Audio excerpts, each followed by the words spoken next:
বছরের পর বছর দেশের বায়ু দূষণের ভয়াবহ চিত্র উঠে এসেছে দেশি বিদেশি একাধিক সংস্থার গবেষণা প্রতিবেদনে। বাতাস থেকে অক্সিজেন শনিবার জাতীয় প্রেস ক্লাবে জনস্বাস্থ্যের উপর বায়ু দূষণের প্রভাব নিয়ে গবেষণা প্রতিবেদন প্রকাশ করে centre for research on energy and clean air ও বায়ুমণ্ডলীয় দূষণ অধ্যয়ন কেন্দ্র। প্রতিবেদনে বলা হয়, বিশ্বে বাংলাদেশের বায়ুর মান সবচেয়ে খারাপ হওয়ায় প্রতি বছর 1 লাখেরও বেশি মানুষ মারা যাচ্ছে।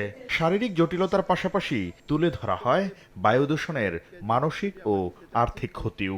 PM2.5 এর এক্সিস্টিং যেই কনসেন্ট্রেশন আছে সেই কনসেন্ট্রেশনটি যদি আমরা কমিয়ে আনতে পারি তাহলে বছরে 1,02,456 জনের মৃত্যু আমরা ঠেকাতে পারবো।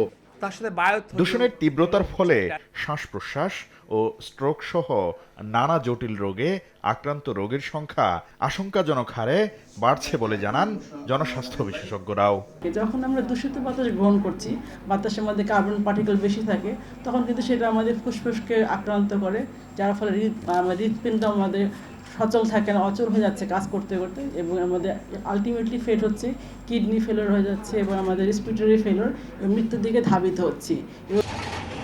পরিবেশকে পাশ কাটিয়ে 1.5 দশক ধরে অপরিকল্পিত উন্নয়নকে প্রাধান্য দেয়া এবং দূষণকারীদের প্রতি সরকারের নতজানু নীতির কারণেই দিন দিন দূষণ ভয়াবহ আকার ধারণ করেছে বলে জানান নগর পরিকল্পনাবিদরা। কিন্তু যারা দূষণ করে দিয়ে তারা নিজেরা সরকারের কাছাকাছি যাওয়ার চেষ্টা করবে আর বলবে যে আমরা জিডিপির কন্ট্রিবিউটর, তাদেরকে সরকারকে ধরতে হবে। আমরা জনগণের পক্ষ থেকে তাদের কাছে দাবি করব। আমি মামলা করতে গেলে নোটিশ করতে হবে, 60 দিন পর্যন্ত অপেক্ষা করতে হবে, তারপর 7 দিন পরে আমি মামলা করতে পারবো নিয়মিত আদালতে গিয়ে। তাও ঢাকা বাংলাদেশে 3টা পরিবেশ আদালত আছে।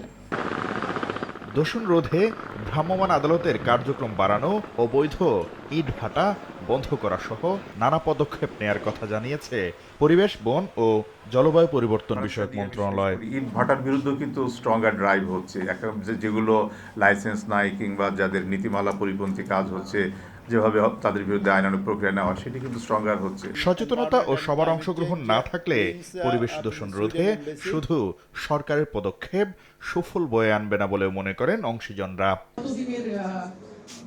শাকির আহমেদ, সময় সংবাদ, ঢাকা।